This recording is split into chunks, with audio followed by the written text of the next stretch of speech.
Are you tired of the same old pro wrestling? Then check out the amazing action on Powerslam.tv, the biggest indie pro wrestling channel in the world. Get over 4,000 hours of the best pro wrestling events from over 110 of the biggest names in the industry from over 15 countries around the globe. Get your free trial today at Powerslam.tv. What's up, y'all? It's Jeff Cobb, and you're listening to Ricky and Clive Wrestling Show on Social Suplex Podcast Network. You're listening to the Ricky and Clive Wrestling Show. Listener discretion is advised at all times.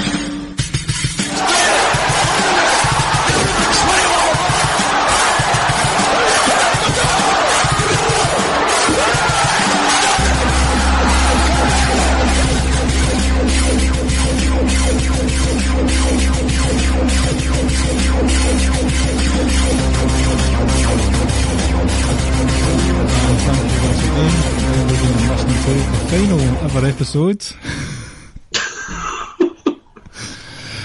Listening to another episode of the Ricky and Clive Wrestling Show, part of the Social Suplex Podcast Network. My name is Clive, and I am joined by my partner in crime, Mr. Ricky. How are you this evening, Ricky? Doing well. Finally getting rid of the flu. Still have the hay fever. I may cough now and then, but that's all right. I finally managed to make it to work today. Were you off for a couple of days? I was stuck in my bed. Oh dear. On Monday, the good wife took the kids out all day so I could get some rest. And then yesterday, my mother took care of them for pretty much the entire day while I just kind of lay in bed again. You must be completely up to date with all the wrestling then, every single minute? Nope. Although I did tell Jeremy and Josh that I'm going to watch the G1. I started earlier on the way home from the train. I've watched the first two matches, so I will catch up. But no, I never had the energy to do anything these last few days. This could be a wee segment for the coming weeks. A wee G1 update from Ricky. Perhaps it's going to be a slog, but I liked the first match.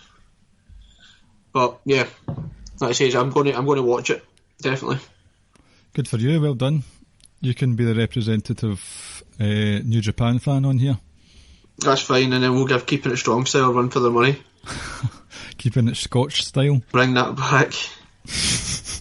And you can be referred to as the other guy on my podcast. Aye, the other guy. That's a T-shirt. The other guy's guy. Poor Josh. So we have an action-packed episode tonight. We have, as well as the quiz, we will have a live draw of the semi-finalists of the Quiztime Invitational that we've been running. Last week we had Rab Ropes join the semi-finalists.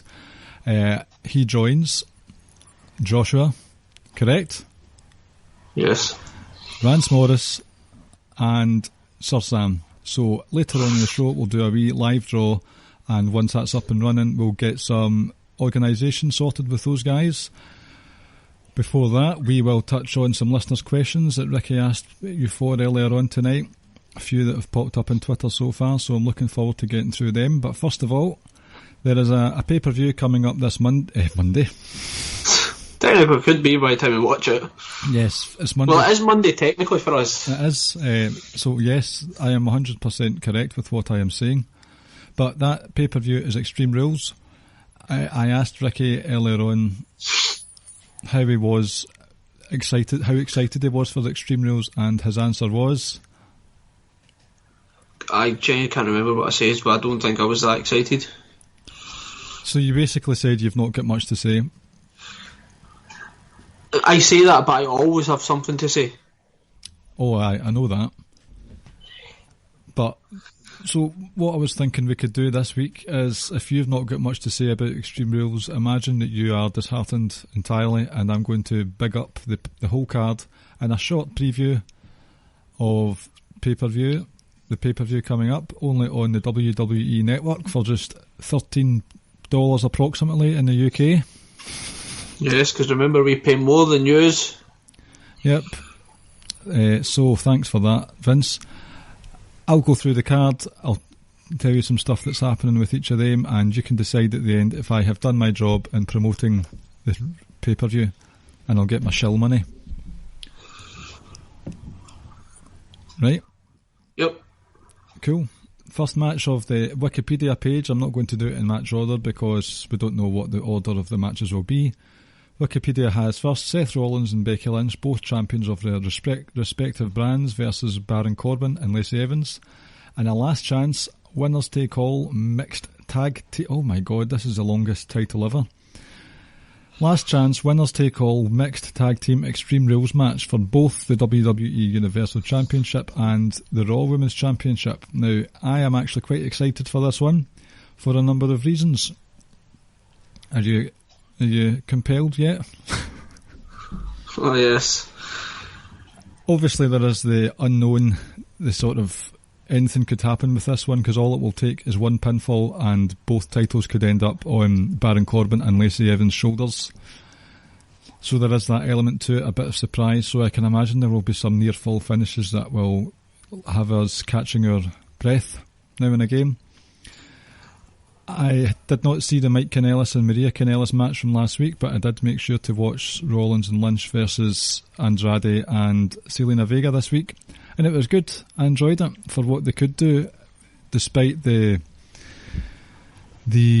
limitations that the intergender tag team wrestling in WWE offers. They were able to bypass those those limitations, put on, as you would expect from those, at least three of those four. Good transitioning, good wrestling, good story being told. Lynch got a bit of damage done from Andrade by accident. That set the fire alight, so to speak. And it all came to a head with a nice Seth Rollins curb stomp. So it was enjoyable. You've got... I've not got anything else to add to that one. I'm sure I sold it very well. Moving on. The Undertaker and Roman Reigns versus Shane. Wait, so I'll just chime in whenever I feel like chiming in. Okay. My issue with this is that I'm just not a big Baron Corbin fan. My issue with watching this match is because I'm only watching it in hope that Corbin doesn't win, and I don't want people to say, well, that's a good heel. I understand when people say stuff like that, but for me, I'm tuning in to make sure he doesn't watch it, because I'm already kind of running like on a pay-per-view to pay-per-view kind of thing, where for a long time now I wouldn't watch Raw. I just kind of read the results and I'll pick and choose certain things that I'll watch. So I can literally skim through Raw within about 30-45 minutes at most, at the absolute most. So my issue with this match, like I say, is that it's fear that Corbin may win, but it's not because he's a heel, it's because I just don't think he's that great. I don't think Seth's title run so far has been that great outside of the AJ thing. So that's where I come down on it. I'm just not a massive Baron Corbin fan. And I understand like the winner takes all kind of thing. That's what makes it somewhat exciting, along with the Extreme Rules type of match. I will say this: Baron Corbin does seem to have. He's not exactly a Meltzer star hunter, but when it comes to multi-man matches, multi-person matches, in this instance, it does seem to shine. It does seem to do well when there's more than two people in the ring, and it's an Extreme Rules match, so you can expect some sort of weaponry involved. That's a couple of things that could make the match more entertaining for you than just hoping that he doesn't win. Definitely. Like I said, I will be watching it. I'll be watching every match. Like, I might not be a fan of certain matches, but I will give most matches a chance, and I'll give this a chance. What I think would make it even more exciting, and it's not something you see very often, is if it was a tornado tag match, all four in the ring at the same time. I think that would give you a chance to be a little bit more creative. It would also make the near falls a little bit more special, because the two women could be outside the ring with the men in the ring, and the women can't come in and save them because they're too preoccupied with each other, as opposed to standing on the apron, or vice versa. Won't Extreme Rules stipulation mean they can just do whatever they want? They can do whatever they want, but you just know it's still going to be set up like a standard tag match when you tag in and out. Right, I know what you mean now, right. So therefore, well, why should I bother tagging in if it's an Extreme Rules match? Mm-hmm. You know, I would, like I says, honestly, I don't know how I'd feel if Baron Corbin and Lacey Evans win. I guess it'll be one of those ones where I need to wait and see on the night. Because I've kind of went one way with my reaction in certain matches, not really, and at the time I didn't think I would react like that. Charlotte Flair winning at SummerSlam last year was the most notable one. Like I says, the match itself, like the Extreme Rules set up, and then just like I says, the fact that anyone can get pinned and lose their titles will make it somewhat exciting. I'm just not a big Baron Corbin fan, but like I say, if he puts in a good showing, we give them credit. So I'm not going to dump on people just for the sake of dumping on people. If I genuinely not a fan of someone, I feel like there's a legitimate reason for it. I'm not just kind of following the herd. Mm-hmm.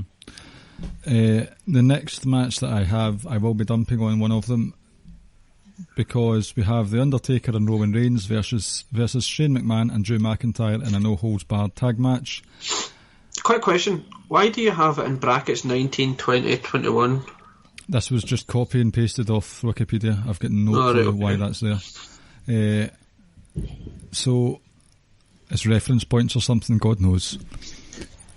Undertaker is done. I don't care how many times he's able to do one last choke slam and stuff. He showed he's in a bad way at Super Showdown.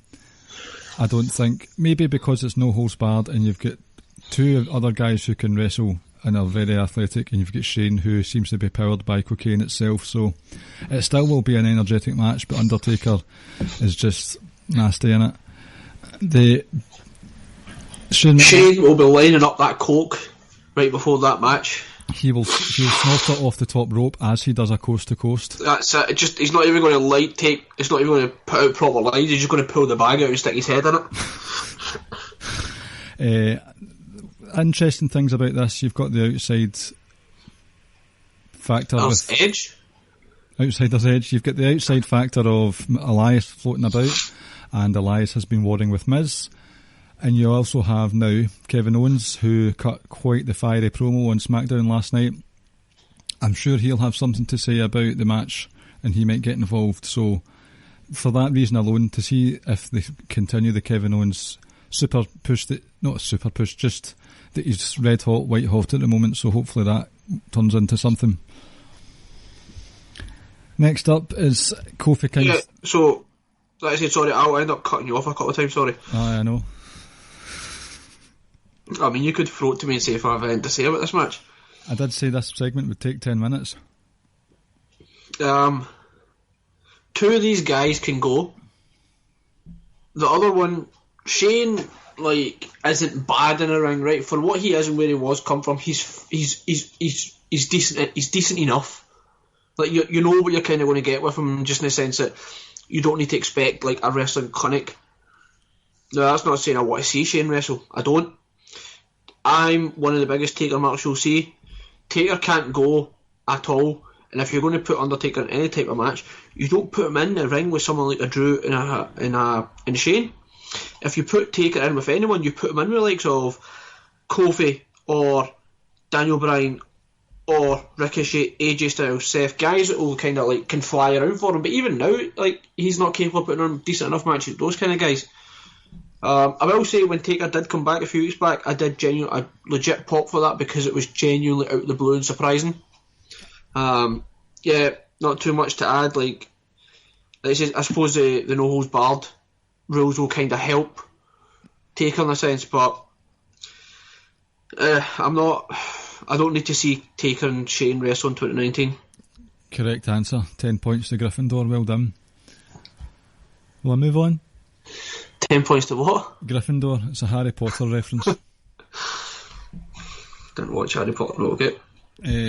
Kofi Kingston versus Samoa Joe for the WWE Championship belt strap title. Just a straightforward singles match as far as I'm aware, but the energy that Samoa Joe the tenacity that he brings to matches, I don't think it's going to need any stipulation at all. I can't really see anything past the Kofi Kingston win here. I think it's going to continue. We do have the Paul Heyman threatened that Brock Lesnar will come down at Extreme Rules, though, which I've forgotten about, so there is that to think about as well. But the match itself, Kofi Kingston, maybe the Dolph Ziggler stuff aside, he's been on fire the last few months, and I'm sure it will continue by a valiant victory over the other Samoan Joe. Yeah, even the Dolph stuff was fine. Like we said this a couple weeks ago that most Kofi's of it title, just that cage match was dire. Oh, that was ridiculous. Like we said at the time, if they'd just done a SmackDown match on the pay-per-view, then it would have been great.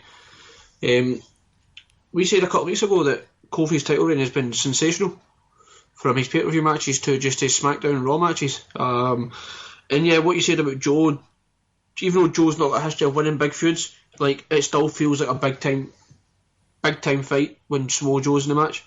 He said he brings that energy, brings the tenacity, brings the fight. I also agree it should be a Kofi win.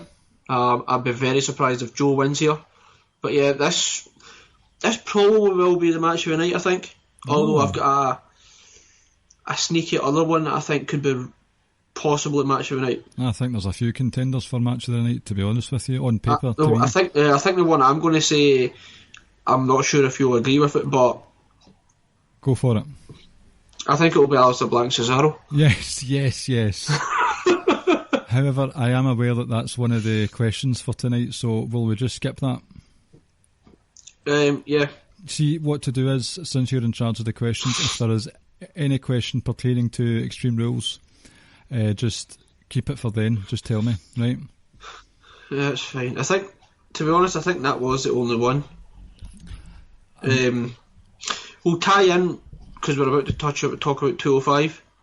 Mm-hmm. We'll tie in this one of these questions. Right, so leave that as well. Yeah, we'll leave the 205 one. Okay. Bayley, Pamela Martinez herself versus Lexi Kaufman and Nikki Glencross, I think that's her real name. Bayley versus Alexa Bliss and Nikki Cross in a handicap match for the SmackDown Women's title. I've actually quite enjoyed this wee story that's been going on, purely because our compatriot Nikki Cross has been picking up wins left, right and centre. She's a very awkward character, but I think that's what she's supposed to be playing. It seems to be working, it seems to be garnering sympathy and good positive vibes from the crowd. Bayley elbow dropped Nikki Cross a week or so ago and was getting booed from it, so it's going to be an interesting dynamic, especially in this Philadelphia crowd, who I imagine might not be too kind to Bayley. Interesting thing about this match is that a lot of people seem to think this has opened the door for the return of Sasha Banks. Do you think that's a possibility? Shout out to Rob, I agree. I think Sasha comes back on Sunday after Bayley wins. I wouldn't be surprised if it's kind of like Nikki Cross and Alexa maybe beating her down and Sasha comes down to make the save and then she hits bank statement on her, or some sort of attacks her with something or one way or another. I've got no real evidence to base this on. I'm just kind of hoping Rob's right. Because it would be perfect for SummerSlam. Yes. It's about 10 years too late, but that's going to be, if this does happen, then yeah, that'll be excellent. But for me, Bayley has to win. Because you could then go Bayley, Nikki Cross, but I think most logically, if say Sasha doesn't come back, you could go move Bayley onto someone else, and you can go Alexa Bliss versus Nikki Cross. So you could possibly have Alexa and Nikki Cross win because Sasha comes down and costs Bayley the match. So you've got Sasha and Bayley heading into SummerSlam and Bliss and Cross for the title. I'd rather Sasha Bayley had the title on the line at SummerSlam. That's fair enough. I wouldn't mind either way. I think there's enough personal story between those two that they don't need a title for it. I don't think they do either, but it would be nice to kind of see, because you could play into the fact that Sasha left, took her ball, went home, so to say, and Bayley could be like, I went on, I win this, I done that without you, and then it could have, to quote to quote Dolph Ziggler, Sasha could come across like it should have been me kind of thing, and Bayley could retort with it, well, you left, you abandoned me kind of thing. But yeah, like I said, it doesn't need the title on the line. I think the title sometimes adds to the match, and I think I would like to see the title on the line in this match. Well, we're bigging up something that might not even happen, so... Oh, definitely. Next up, I'll skip one because that will be touched on later. We have the Planeteers versus the New Day versus Heavy Machinery. I'm very much looking forward to this one because I thought the Planeteers and Heavy Machinery had put on an absolutely brilliant match at Stomping Grounds. Otis and Tucker they've been presented very well, very strongly. The pairing of Biggie and Xavier Woods is actually my favourite out of whenever... do you know what I mean? Kofi's doing his stuff, but when Biggie and Xavier Woods wrestled that big long series against the Usos at the tail end of 2017, I just think they've got a better chemistry together. So those three teams, it might not be a serious outfit of people, but I think this story that Daniel Bryan's doing with trying to revamp the tag team scene, I think it's doing well just now, and I'm quite excited about it. A couple of good tag team matches this night, actually. Oh, definitely. The two of them are going to be really good. I'm ready though for Daniel Bryan to drop the tag titles. I could keep this going for a while. I agree, but I wouldn't mind him seeing as a singles guy again. I would actually like to see Daniel Bryan versus Finn for the IC title. I think that's a match we could get, hopefully, maybe down the line. Possibly, maybe I'm sure that the next SummerSlam or something, it will be Nakamura and Finn for the IC title. I think that's what probably that could be heading, maybe. But I think Daniel Bryan's done great with tag team titles, and this I don't want to seem like I'm knocking the tag division. Daniel Bryan's just too great to be in a tag team though. I think from like January through to April, especially kind of February, March, April time, you just saw how great Daniel Bryan as a singles guy is. If there was anyone who's had a better first 6 months in WWE than Kofi Kingston this year, it's Daniel Bryan. They're kind of neck and neck, and I think what's probably no disputing that. Yeah, I think the thing that I would probably give Kofi the edge, if you take away like the kind of not so much that you can, but like the significance of Kofi winning, if you just base it purely on what you see on Raw and Smackdown, yeah, I would say Kofi's what he's done since winning the title probably edges him ahead, just because some of the matches he's had. But it is neck and neck for like in-ring quality work between I think the two of them. Mm-hmm. I'm fine with Daniel Bryan where he is at the moment. I think it's working well. It's got me invested in the tag team scene. And over on the red brand, there is the Revival versus the Usos for the Raw tag team titles. I don't even know when this was announced. Monday night. Look, and what build have we had to this? Well, they've been on and off fighting against each other for weeks and months. I know, but I've not realised if we saw anything in the last few weeks. Well, you can't say I don't know what the build is then, if you've not been watching it. That's what I'm saying. What is the build to it? Just that they've been involved with each other. What more do you want me to say? That'll do. That'll do, lad. Get to your bed. I mean, the match itself is going to be pretty good. This doesn't need any... It just kind of sucks that it's probably going to be on the pre-show. Probably.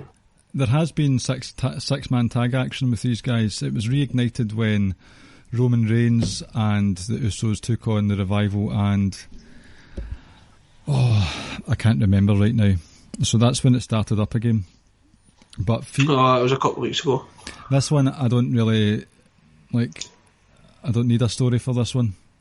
Oh, neither do I. It would be nice if there was a proper good build to it. This is the time we will finally see that the Revival are infinitely better than the Usos in the tag team world. Oh, wow, that's a statement. You can take that to the bank. I live by that.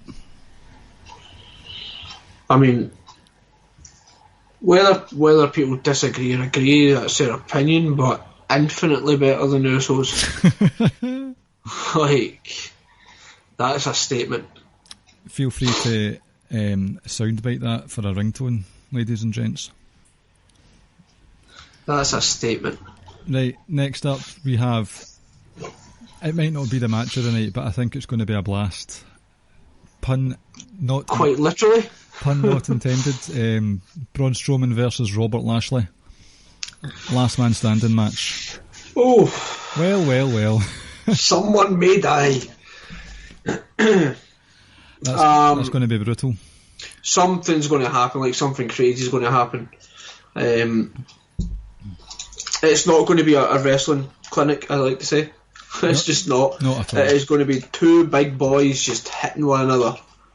I think everyone can kind of get excited about that aspect of things. I'm looking forward to the cartoon carnage of it all. I don't need depths of character. I don't need intricate storylines. I just want to see two big burly blokes batter each other. That's it. Put it perfectly. I don't need a storyline. I don't need to see beautiful wrestling. I don't need to see great transitions. Like you said, I literally just want to see two big men just lump one another around the ring. Mm-hmm. That'll be good. So I'm very much looking forward to that. I'm interested to see what they're going to do, because they're going to have something planned after the stage thing a couple weeks ago, or last week. Like I said, it is like, look, people are going to turn around and say whatever they want about the match. I mean, it is what it is. You know? Just sit back, get the popcorn out, and enjoy yourself.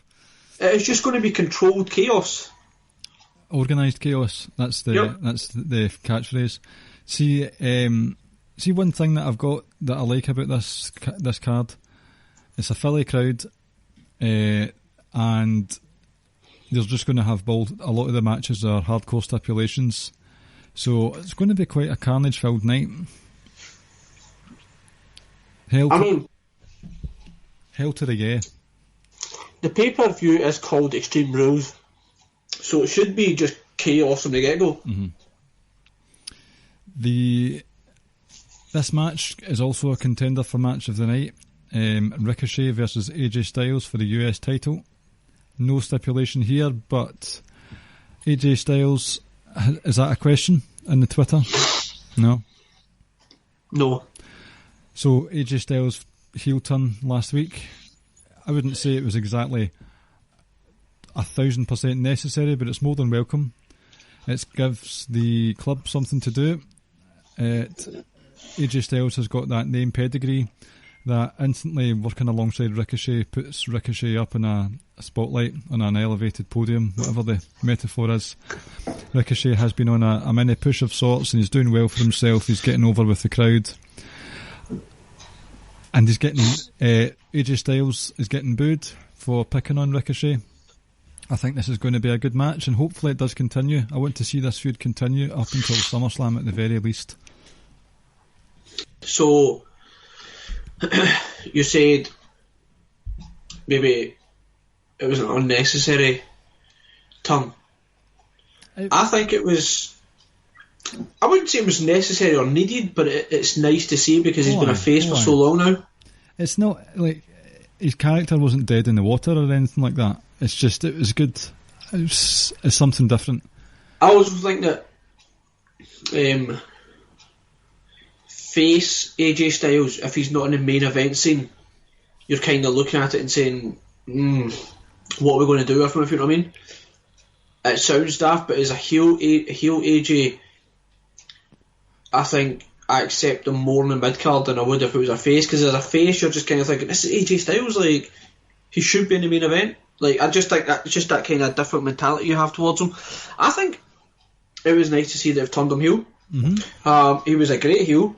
Back in the day, yep. Fresh matchups. I know a lot of people say the heels and faces persona, etc., doesn't exist, but it's still fresh matchups as a heel. It gives Gallows and Anderson something to do. And when those three were together in AJ's initial run with them to a few years back, it was good to see.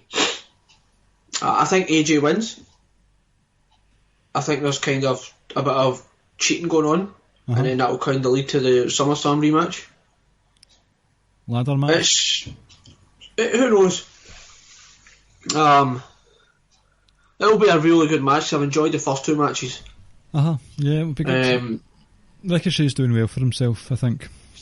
Definitely. I think, like, I may have seemed like I'm negative towards WWE or the main roster stuff in general, but breaking it down outside of the first two matches we discussed, I don't have anything negative to say, really. Yeah. And my only negative, like I say, about the main event was I just don't want Baron Corbin to win the title, which he's not a fan. And I don't think anyone wants to see Taker wrestle in 2019, but I know we're kind of getting towards which is probably my most favourite match. Overall, it's a pretty good. That's a pretty damn good card, I must admit. It is. It's a really good. If you just look at it properly, you just kind of. And you think what could happen and what the builds have been for most of them. There's a lot to love. So although we've not touched on all of them yet, has there been enough to make you get hyped, Mojo Rawley style, for Extreme Rules? I wouldn't say I'm like hyped. I'm intrigued by a number of these matches. I think I would say straight out of the gate, looking at the card, six matches out of 10, I'm like, right, looking forward to watching those. And then the seventh being Strowman and Lashley, I'm just like, right, let the chaos begin. I'm heavily excited for it. I'll be doing press-ups and squats while I'm watching it. I'll be pumped. Yeah, and like I said, it's just minor things that kind of get to me. But overall, it should be a pretty fun night of wrestling, I must admit. Good stuff. Right. The rest of the matches that we haven't touched on are part of the Twitter listener questions. So, Ricky, the floor is yours. You are the host with the most. Right, so we'll start off. Carl gave me a question. Just going to ignore that. No, he says, why is Kevin Owens the greatest overall performer in the world? We can say whatever we want here, but Carl's not going to listen to us. The only thing I will say is I'm going to tweak that slightly. I would say, can Kevin Owens get over as a babyface? I think we've touched on this before. I think he'd be an outstanding face. He's obviously got the promo skills, he's got the wrestling ability, blah blah blah. But if you just dig into who he is, family man, wife, kids, like, cares about his friends, etc. You see him, some of the like documentaries and stuff we've seen, especially when he first won the Universal title and Sami Zayn was first one to hug him, and Kevin Owens turns around and says, "This is ours, this is for us." So, like, for me, he could become like a big time face. And in terms of like saying why he's the greatest overall performer in the world, like, he's almost flawless. See, my answer was going to be quite quick in that if we used Bret Hart's model, where you mark out of 10 for wrestling ability, character / mic work ability, and physique.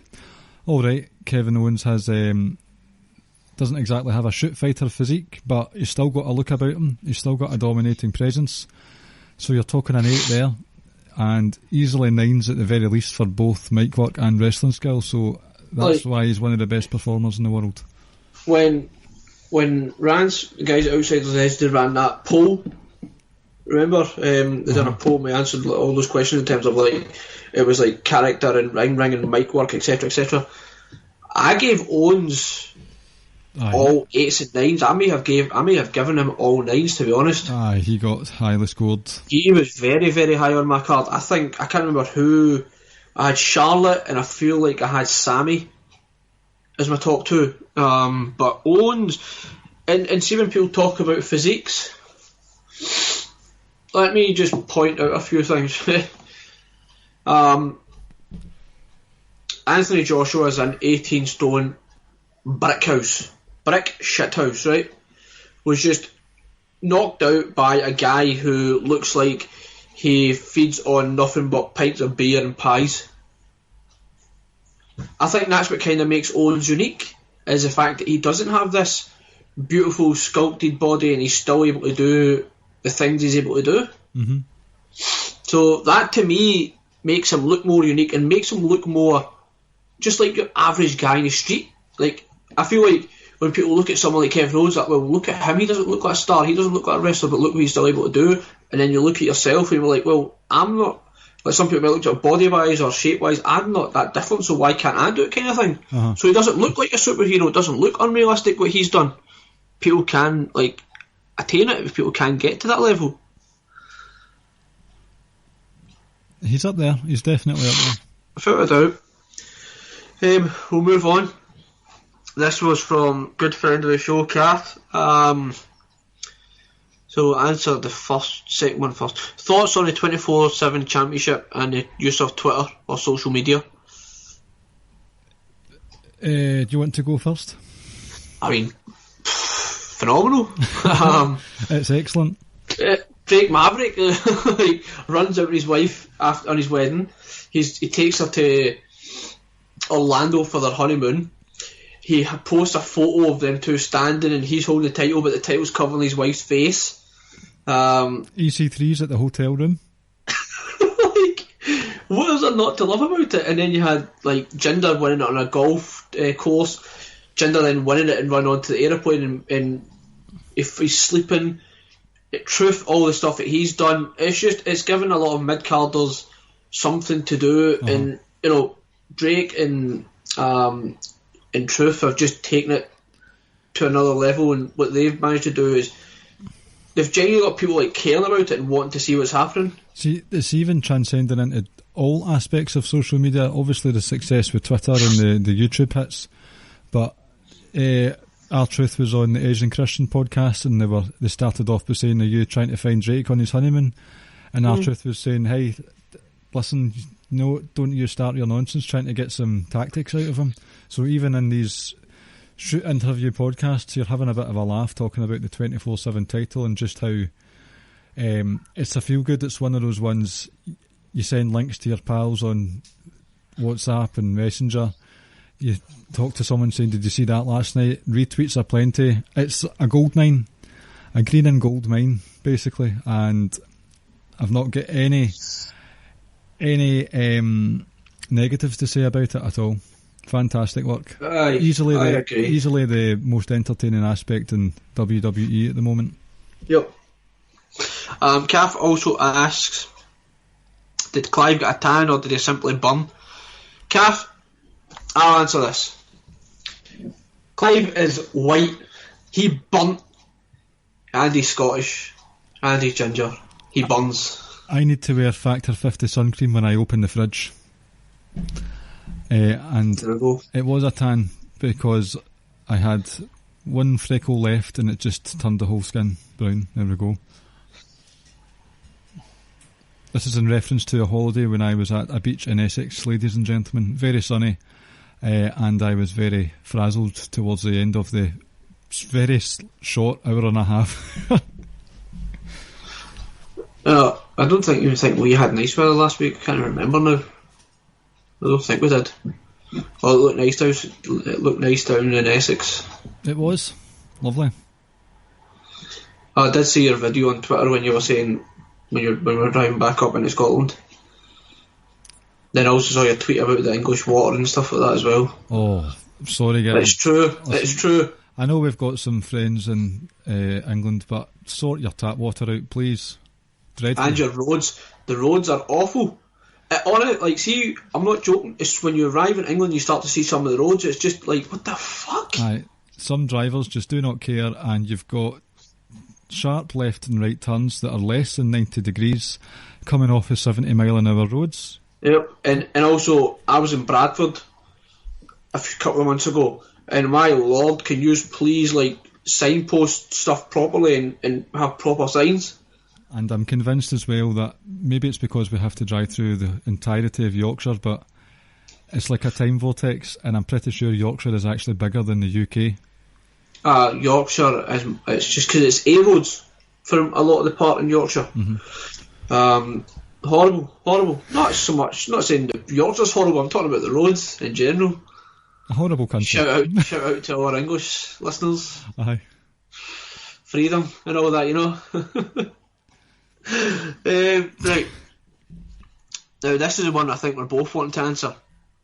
What do you think? This again from Cav. This is our last question. What do you think about Cesaro versus Black? Personally, this whole thing with Aleister Black locked in the room has been awful. Oh really? Really? No. Are you trying to tell me that all those hungry wrestlers are really not going to knock on his door earlier than that? It may have went on a little too long, but I think the idea behind no one knocking until now is that they wanted to have, when he quote unquote debuts, or because he's not had a singles match yet, is when he does have his singles debuts, that they want him to come and have that aura and be like, look, at no one stepped up, nobody wanted it, any part of Aleister Black. So I get the meaning behind it. Maybe, like I said, it might have went on a little too long, but I haven't minded it at all. Like I said, I think it's all just kind of building Aleister Black's character and, like I said, creating an aura and like almost like an invincibility around him, or a real fear factor. Well, the match itself, I don't care. There kind of has been a story if you want to be pedantic about it. But if you think this is a match where it's just been thrown together and you've got nothing to be invested about, cast your minds back to SummerSlam 2015. It was in the death spot, and it was Cesaro versus Kevin Owens. Hardly any story going into it. Watch it back and come back to me about this Extreme Rules match. This will be a banger. They will kill each other at 1,000 miles per hour. It will be hard hitting. I can't wait. It's going to be one of those Carnage ones, but it will be sandwiched into 7-8 minutes. I hope they get more than that. I don't think they need it. Look at Brock Lesnar and Goldberg at WrestleMania. They had less I get than 5. it. I just hope, I'm all for them having Aleister Black come in and making a big impact and a big impression. I hope it's not a quote-unquote kind of type of squash. I'm hoping to get somewhere between 12 and 15 minutes, if I'm honest. It's a packed card though. I know. But yeah, like we said, overall, this is my match of the night. This is what I'm really, really looking forward to. Give it to me. Sorry, say it again? Give it to me. Like you said, if people can turn around and say, what is the storyline, how am I going to be invested in a 5-day build? Just go watch an Aleister Black match and just go watch a Cesaro match and realise, they both are pretty damn good in the ring. Alright, okay, let's just sit back and enjoy what they're going to put on. Mm-hmm. Yeah. I think this is the start of Aleister Black's meteoric rise, I think, to the main event scene. Well, you're saying I had a statement earlier with the revival. Yeah, but forget it, we're going back to that. I feel like the way they've presented Aleister Black and portrayed that no one's willing to come knock at his door, that they are trying to build him up to have, like I said, an aura and a fear factor and a lot of credibility. So that was, for me, that's what I took from all these promos and how no one was coming knocking, and even though he was begging people to come. Yeah, well, that's the thing. People were begging on Twitter to answer. So, and that's the thing, though. But sometimes I like to think that Twitter and what we see on the TV are two different things. I don't think so. I think some of the wrestlers go into business for themselves, and they look a bit silly in the process, Mr. Buddy Murphy. But there's people out there that want to fight him. That's true, right? But not on TV. That's not what's being portrayed. Is there a budgie in your house? No. I heard that. Is it in your house? Hold on. There might be a bird outside the window. Anyway. Well, I've got the window open unless there's a bird. Who knows? Anyway. Thank you, Kathy, for your questions. We talked about birds and Yorkshire, so sorry. No, but that last question, Kathy, to put it simple, this is, without a doubt, I think our favourite match of the night. Mm-hmm. Yep. Cannot wait for this one. Right, okay. Now, good friend of the show, Mr. Rob Ropes, Mr. Semi-finalist himself. Right, okay. What are your thoughts on the recent rise of 2 out of 3 falls matches for television? Does it feel distracted or forced, or does it seem a good way to break the action around adverts? Would you like me to answer, since you've not really been watching that much? Yeah, but I mean, I've watched some of these 2 out of 3 falls matches and I do have an opinion on it. Go ahead. I think they realised that the 2 out of 3 format didn't work exactly, so they have started to change it already by having the likes of, for instance, Ricochet fought Luke Gallows, and then AJ decided, no, you can fight Carl Anderson after that.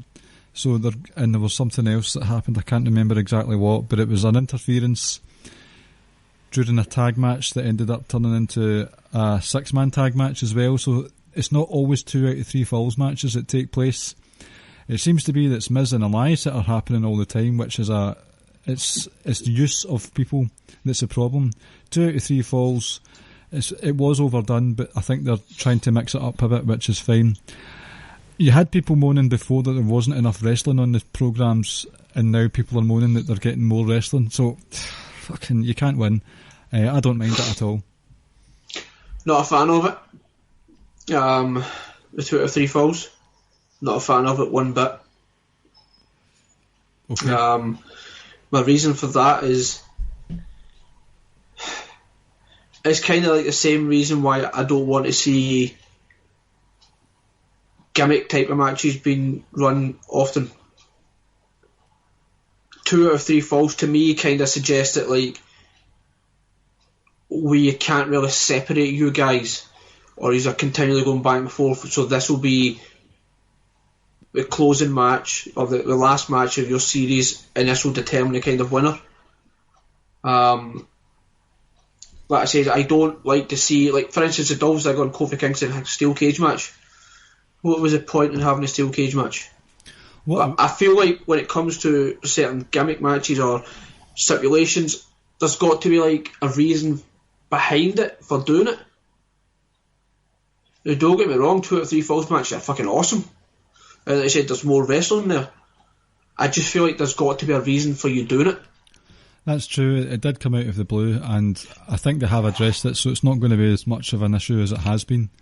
And the whole thing, what Rob says, does it seem like a good way to break the action around the adverts?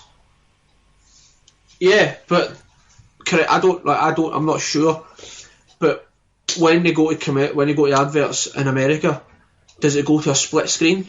Only on SmackDown. Right. So for us over here, it goes straight to advert. We see nothing other than maybe like a wee highlight that the commentator might say, "Oh, during the break, this spot happened." So over here, we don't see anything. Or if you are watching the product by nefarious means, like some people in this room, it just cuts out the adverts entirely. Yeah. So that's it. And I know we could. I could talk about the adverts and ratings and everything forever, but not going to. But in terms of it does make sense. So suddenly there's a break and fall. Guys or females are lying in the ring for a minute or two. Cut to adverts. That makes sense. It does. But let's say just to say what I said at the start. For me, when it comes to stipulations and gimmicks and gimmick matches, etc., they're give me a reason why you're doing this. Fair enough. You know, like I'm all for more wrestling, watching more wrestling, but you could simply do a match that lasts 20 minutes without doing 2 or 3 falls. Yep. But that was a good question. That says I am a big fan of the 2 or 3 falls though. Moving on. Got 3 questions from Mr. It's Ray Cash, Rance Morris himself. Who's the next top face of NXT UK? See, that's a tough one. There are quite a lot of dominant characters in terms, I mean, like, physically, just overbearing in general. You've had Pete Dunne. I'm not sure what's happening with him. I can't see him being back to the top face status. It looks like we're getting Tyler Bate versus Walter at NXT UK Cardiff. No, sorry, you go. I was going to tie a question in there, but I'll keep it separate. But on you go, sorry. It looks like it might be Tyler Bate, but he's part of a tag team. It's hard to say. It's actually a question I can't answer, Rance. I do apologise. It's just there are a lot of interesting characters, but a lot of them are what's the word? Heels. Heels are tied up, like you say, in a tag team. I know, but you've got Walter and you've got Jordan Devlin. That's the one I was going to say. I think you could turn Devlin if you wanted, but I think he's a great heel though. Oh, he's a phenomenal heel. I'm going to do a swerve and say Piper Niven. I think she could be a really good champion. Oh, right, sorry. I took that as... That's alright. You're just a wee bit sexist. It's fine. Piper Niven is the one. If we're going to go... If we're breaking it down for female and male, Piper Niven, without a doubt, is a female. Mm-hmm. For me, without a doubt. Tony Storm just doesn't do much for me at all. I think she's good. I think she's really good, but the fact that Piper Niven just comes from down the road from us kind of thing. Mm-hmm. Yeah, she could easily be. In terms of the male, I think that's really, really difficult. So many dominant heels. Yes, there is. That says I think Jordan Devlin could. Maybe the only one that comes to my mind, maybe Noam Dar, but I can't see Noam Dar taking down Walter. And Noam Dar's went full heel as well. Yep. Taking on Kenny Williams. Stuff like Dave Mastiff. Honestly, that's a difficult question. It is. Rance, what's I don't think there's an answer there. It's when it comes to the male. What are the other questions that he has? Do you think they need a mid-card title? Yes. I agree. I was talking to Muzza Murray about a potential Cardiff card, and there are so many people that were left out, and I feel as if that's just... I know not everyone can get on the card, but you've got so many, as I say, strong characters there. It would be a shame for some of them to be left out. So I feel as if it's stacked already. The mid card scene, and I think a mid card title would benefit. Yeah, I agree. Completely agree. Next one. Okay, this is another pretty good question. Do you think Imperium is too big? The only thing that I'm against about it is that it's upset the balance, because you had four 3-man stables. Dave Mastiff has joined up with the Hunt. You've got Gallus. You have British Strong Style, and you had Imperium. Alexander Wolf come in and made it 4, so it kind of upsets that equilibrium there. And I don't know. I would say my official answer is it's too early to say, because it's only been a few weeks and nothing much has happened in the way of furthering Imperium as as an entity. I hope not, though. My answer is kind of touching on what you said initially, how it upset the balance. There's a lot of three. I mean, you could do some sort of crazy war games with 3v3, 3v3. It's just who can possibly dethrone Walter now with these three standing behind him? It's almost too dominating, isn't it?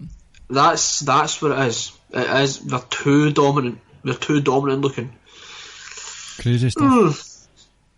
I would be more on the yes they are instead of no. Right. Like I said, I'm going to give it some time. But if you need a yes or no right now, I would say I would probably lean more to yes. Like you say, they're just too dominant looking at the moment. And I know it's early days in Walter's title reign, early days in Imperium. We get it. Anything can change. Like I said, they just look a little too dominant looking for my liking. Uh-huh.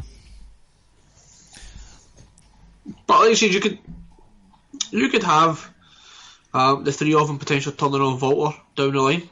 I think there might be an acquisition soon, actually, because you've got Cassius Ohno tearing through the mid-card, saying he's the best European wrestler on the planet, or whatever he was saying, and he's killed lots of people. So I think that he'll have a match in Cardiff, and it will be a surprise opponent or something, and that person will get the victory over Cassius Ohno, and whoever that may be may go on to challenge Walter in the future. Want to maybe take a guess who it might be? Or a prediction? I think Pete Dunne by this time next year is in NXT proper.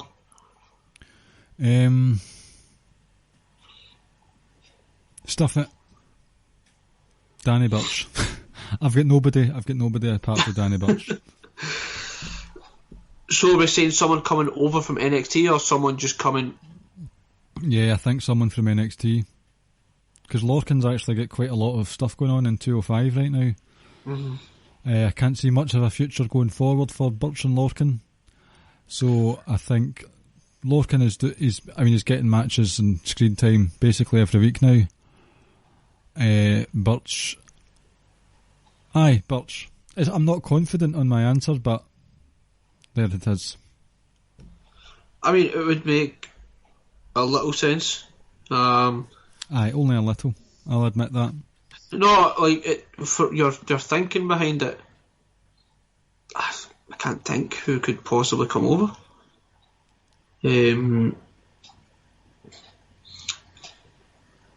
I would like it to be like a British or a European guy. Of course. But obviously really limited there. I couldn't say. I don't even know who they're eventually going to get to dethrone Walter, to be honest. Maybe someone within the ranks. See, that's what I'm thinking. Wolf. Mm-hmm. The three of them turn on Walter. I know it's stereotypical, but see Wolf's German suplexes. Oh. Beautiful. He's great. He's really good. His suplexes are tighter than Mike Ashley's purse strings. Shout out to Rob. Enjoy Steve Bruce. Someone has to. Any more NXT UK questions? Let me see.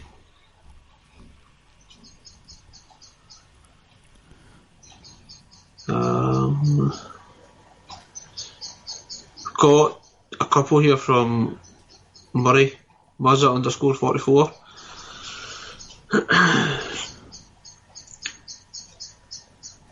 Like none in regards to NXT, but here we go.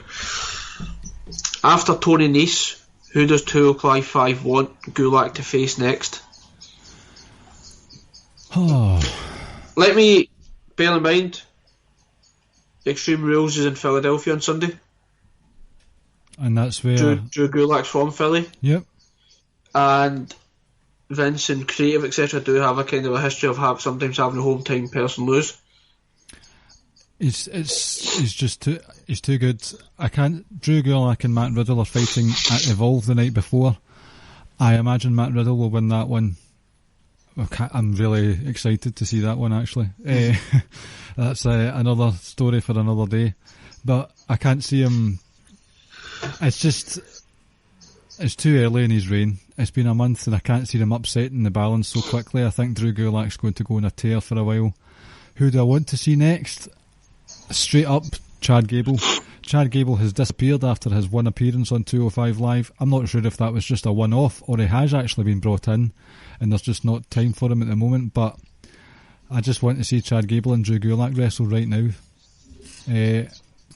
That's my answer. Maybe that's the SummerSlam match. Hopefully. One can only hope. What about Oney Lorcan? Yeah, he's come into his own. It took me a long time to get used to him in 205. He just didn't seem comfortable in his own skin whatsoever. But he had a sort of coming out party against Daivari last night, and the 6-man tag last week was just pure chaos, organised chaos. So Lorcan has done well. He'd be in for a good shout, but they seem to be doing a push for Carrillo. They're giving him the hype videos and stuff, and not sold on that young chap yet. Yeah, the Gable one, let's say that'll be good. That should be great. And we get to see Chad Gable wrestle. Well, that's been 4 weeks since. Oh, he's great. Another question from Muzzy. He asked his phone total. How's the Joe Coffey poem getting on? Should be finished. It is finished. Joe Coffey should be the one to dethrone Walter. Yes, he should, but they probably won't. Our Joseph, who art in Glasgow, hallowed be thy beard. Thy kingdom come, thy will be done on the network as it is on Fox.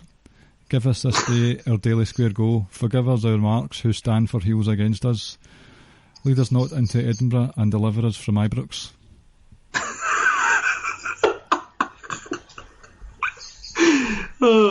So many people are not going to have a clue what any of that means. But for those who do know, they'll love it. Exactly. Shout out to Murray. Murray will get that. Right, just specifically for me, what are Ricky's thoughts on seeing Bray's puppets appearing backstage? I think it just means we're one step closer to Bray making his debut again, or reappearance. Mm-hmm. They've been good for Easter eggs. Yeah. And I think they're kind of just appearing at random moments, so it's not like they're specifically looking at one certain wrestler. Mm-hmm. Oh man, just don't mess this up.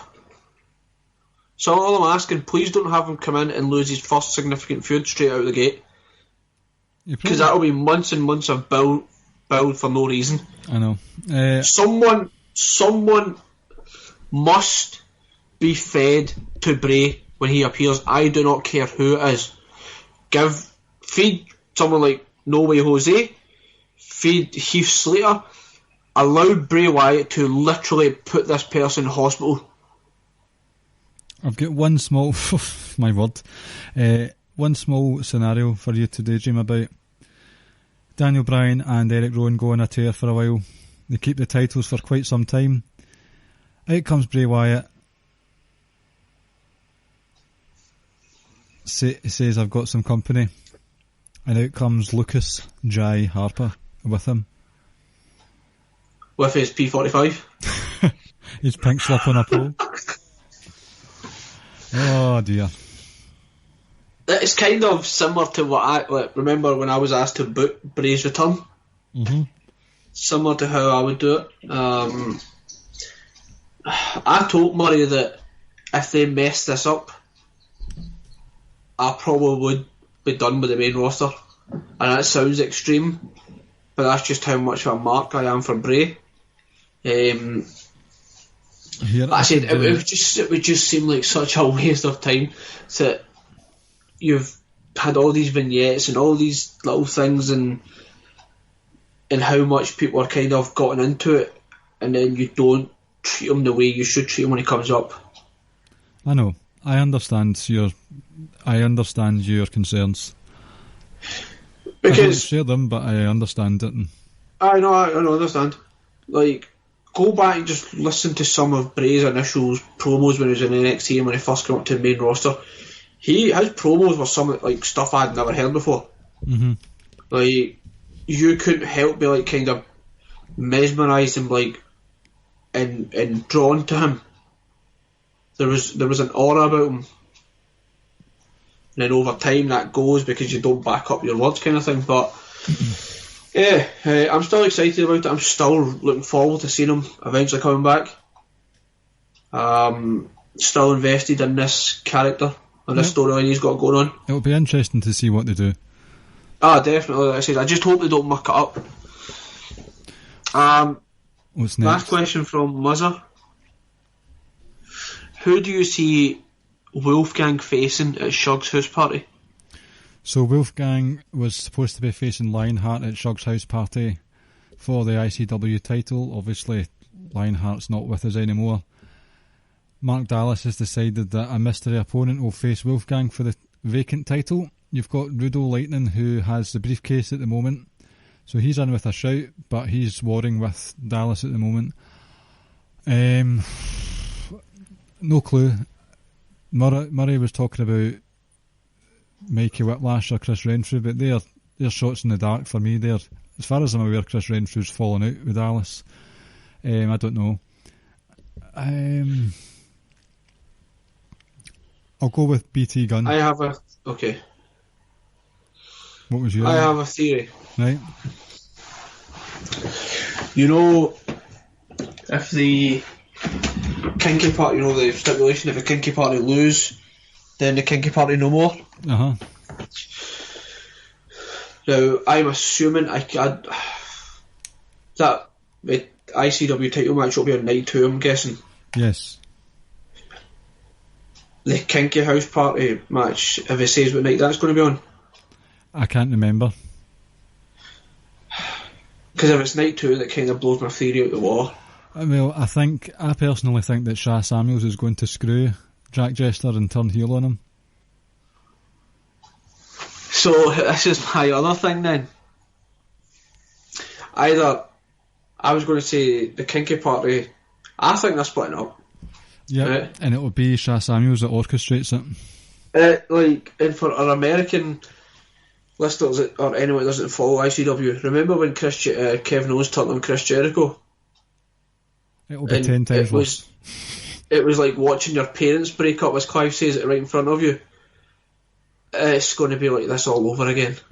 Yep, it's quite. It's going to be a bad one to take. It really is. It really is. It's going to be so upsetting when these two break up. Mm-hmm. So my theory, they win on the Saturday night, save their matches, Kinky Party stay. And then I think it'll either be one of the two, Sha Samuels or Jack Jester, that take on Wolfgang. It's kind of like Lionheart, they were close to Lionheart, and they want to win it for him. Good shout. But the other one turns on the other one post-match when they're celebrating. There's a betrayal afoot, I'm telling you. I think Jack Jester wins, Sha Samuels turns on him, or it'll be the other way around. I think come Sunday night, Kinky Party no more. It's unbelievable 2 nights of wrestling ahead. I'm quite sad I'm not going, but looking forward to them. I would love to go, but I'm not even... I'm off that entire week from work, and I think we're going away. Mm-hmm. So I don't know. Is it 27th or 28th? Mm-hmm. I can't even do that anyway. I've got a night out on the 27th. Unless we do it on the Sunday, it'll be last year. You'll see. Who knows? Anyway, like I said, I think come Sunday night, Kinky Party no more, and I think one of them will be holding the title, but the other one will turn on him. Right. Okay. It's going to be sad. They brought out the best wrestling T-shirt I've saw in years. Oh, I know the one you mean. It was the two of them just having like a fag in their mouth, and then had like a can of Tennent's in their hands, and it was just like, it's just them all over. All they like to do is smoke cigarettes, drink beer, and wrestle. That's what they do. Yep. It's the Sandman. Oh, sad when that happens. Okie doke. So we're down to the last few questions, and they come from the one and only Darren Mags and Bags. Shout out to What's Darren. the best? Yep. What's the best Rock promo ever? The one where he asked Mankind to come back.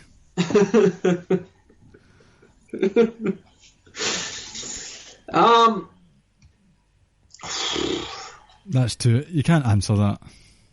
Well, like the Rock concert's up there, obviously. Mm-hmm. The sit-down interview he had with the Austin guy before WrestleMania 17. Yep. With JR mediating. It wasn't a promo as such, but that was some serious shit there. So the backstage promo you had with Jericho as well. Mm-hmm.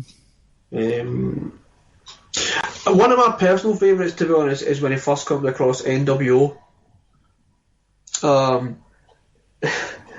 When Hogan asks him for a photo, and I enjoyed that promo. I thought it was kind of funny, but that's difficult to answer.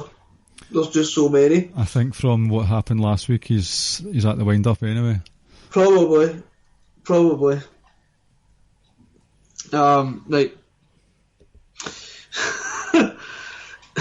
Why does WrestleMania 12 suck so bad? Oh, he's at the wind up now, isn't he? Yep.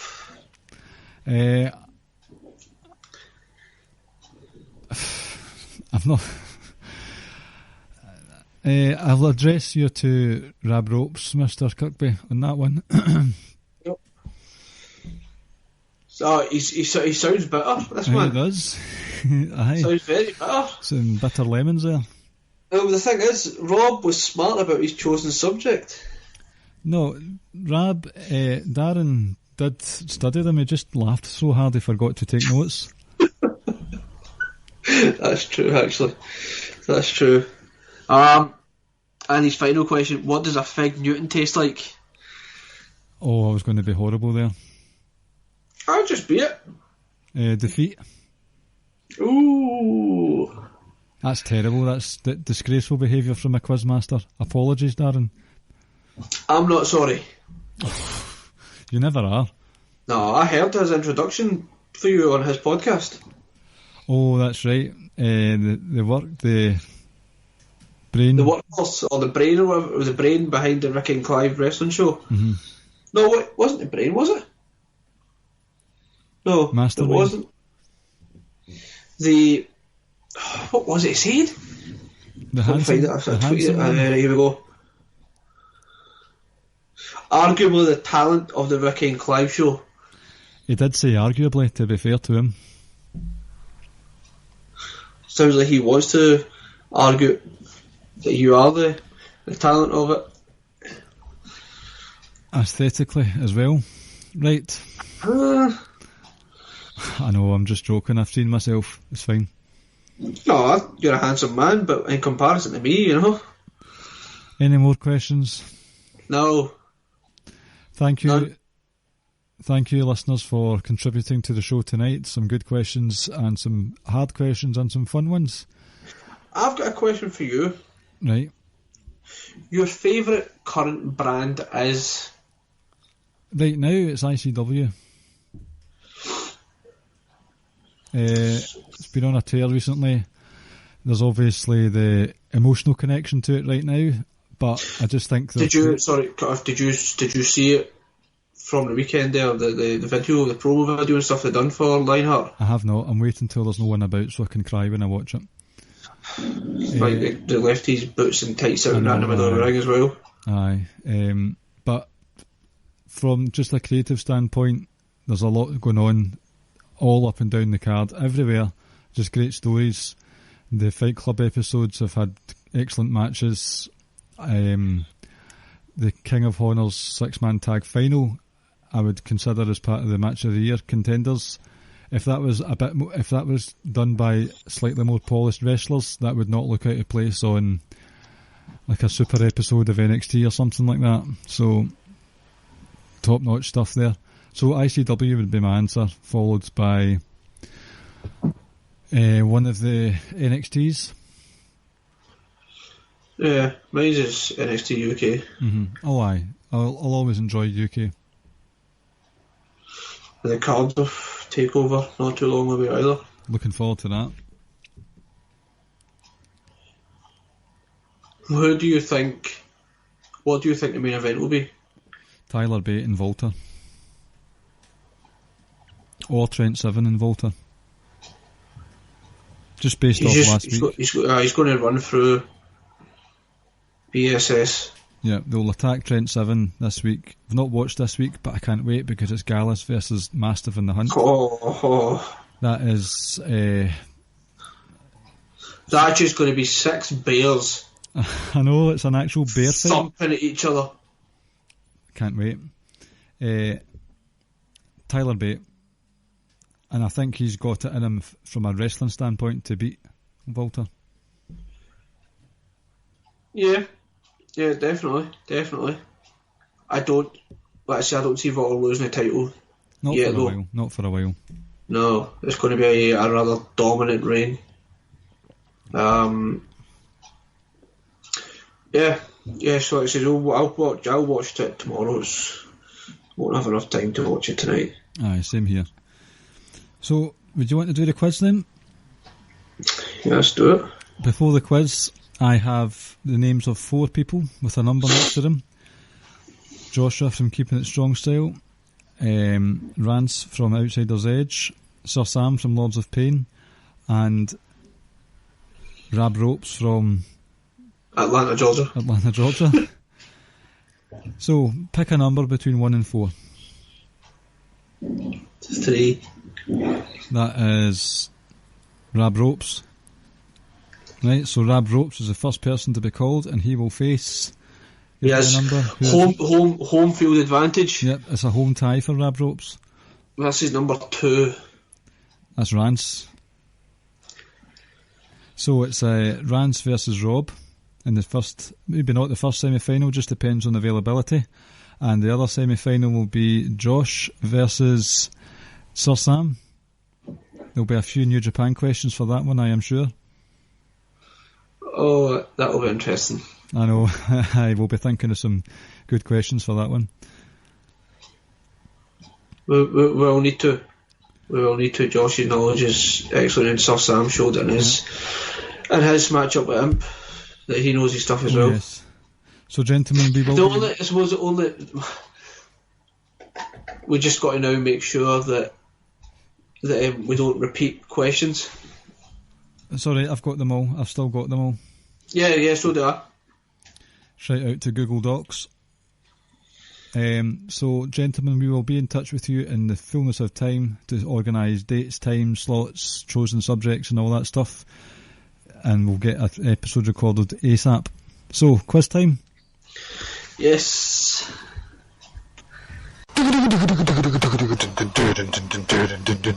It's fucking quiz time with Ricky and Clive and friends. A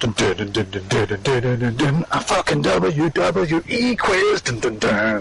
What have you got for us this week then, Mr. Ricky? Well, since we have Extreme Rules, which, folks, despite some it might sound as being negative, I am looking forward to it. We'll have an Extreme Rules / hardcore / whatever gimmicky type quiz. Question number 1. At Extreme Rules 2014, Daniel Bryan defeated who to retain the WWE World Heavyweight title? The big far right machine, Glenn Jacobs. Incorrect. It was Corporate Kane. Oh, come on, son. Okay. Same pay-per-view. What was the stipulation for the Bray Wyatt and John Cena match? Last man standing? Steel cage. Oh, that was the next pay-per-view, wasn't it? Yep. The 2019 Elimination Chamber event takes place where? Oh, they hit the answer for this. Wells Fargo? No. Yeah, I was just looking for Philadelphia. Question number 4. The Rock versus Mick Foley, the I Quit match, took place at which event?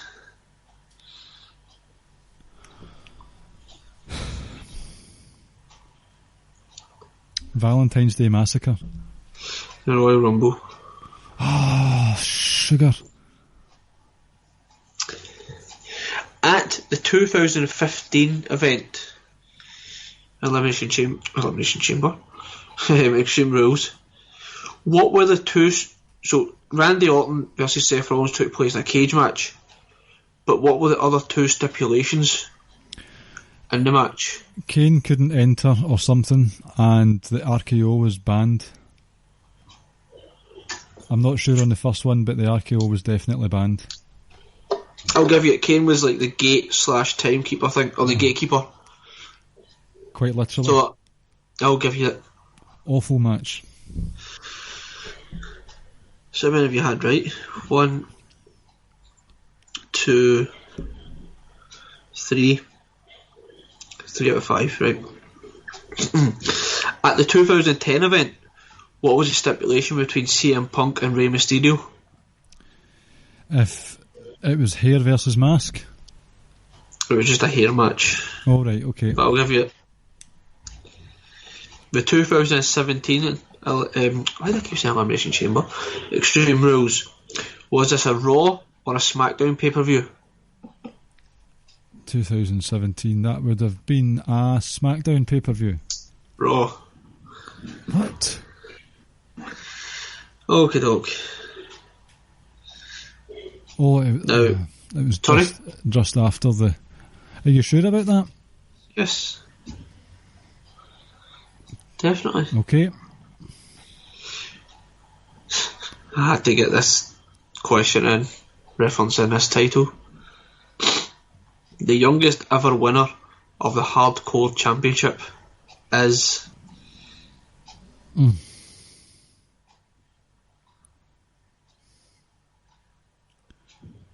Oh dear. I'm going to say Sean O'Hare. It's incorrect. What's Crash Holly? It's incorrect. No clue. Right, I'll need to give you some clues, right? Right. He... Oh, it's not really spelling it. He was in Tough Enough. Maven. Nope. Jamie Noble. Nope. Pass. Christopher Nowitzki.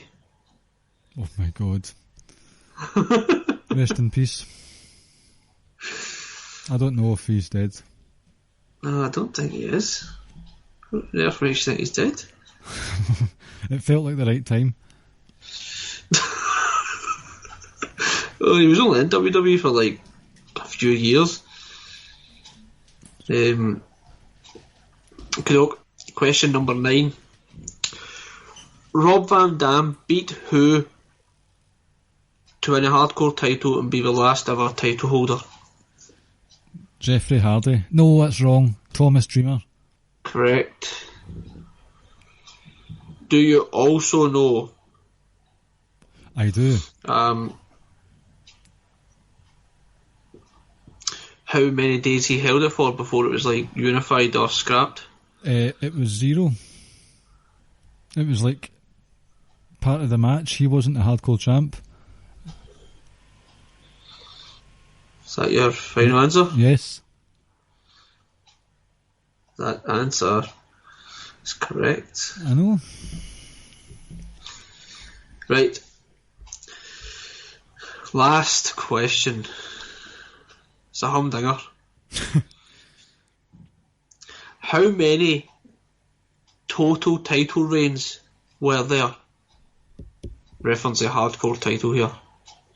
How many different title reigns? So you have a multiple choice. What's the question? How many How many title reigns were there in total? For what? For the hardcore title. Right, okay. This is a multiple choice. Okay. 240, 245, or 250. My answer was... Now, before you answer it, this is like multiple, so like you know, Crash went about 100 times. I know. So... my answer was going to be 374, so I'm going to go for the closest one of 250. The answer is 240. Ah, that's annoying. Which, it still seems very low. Not too low. I know, but when you consider, like... I know, but it used to change hands at about 10 times in one match. That's what I'm saying. That's why I'm surprised it's low. I thought it would be much higher than that. It's not that low a number. I know, but because like it says, it did change times like 10 times in a match, and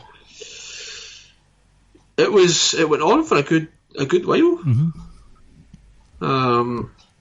Right, so you scored, let me see, 1, 2, 3, 4, 5 out of 10. Terrible. It was average. It was average. Although the Christopher Nowinski question, that was kind of tough. It was tough to remember him. Rest in peace again. Ladies and gentlemen, this has been the Ricky and Clive Wrestling Show on the Social Suplex Podcast Network, in which you have other podcasts such as One Nation Radio, Keeping It Strong Style, Grown Men Watch This Shit, Us and Get in the Ring, NXT Then Now Forever on hiatus at the moment. Is that right? I've not saw an episode been released in a few weeks. And of course, All Things Elite, who will no doubt be doing some... what's this one called? What's the Fighter Fest? Fight for the Fallen. They'll be doing some Fight for the Fallen preview for you this Saturday. Go to the podcast app of your choice and stick in a nice big fat 5 stars for us. That gets all the algorithms juiced up and more people can hear us. The socialsuplex.com has the podcast as well as the columns that we put out. The powerslam.tv, if you put in the promo code Social Suplex, you can get over 4,000 hours of independent wrestling for free for a month from around the world. ProWrestlingTees.net has our t-shirts if you search for us for Social Suplex. The Wrestling Squared Circle Facebook group is where you can find us all, and we are at Ricky and Clive on Twitter. Anything you want to say before we go? No. Look forward to getting these quiz episodes done. Yeah, we'll make that priority. And I'm looking forward to Extreme Rules. Hope everyone else is looking forward to it. I'm also looking forward to Drew Gulak versus Matt Riddle on Evolve on Saturday night. Do you know what Matt Riddle uses to fight ghosts? Yeah, I do actually, yeah. Right, okay. As long as you know. Thanks for listening, everyone. See you later. Thank you for listening to the Ricky and Clive Wrestling Podcast. We'll see you next time.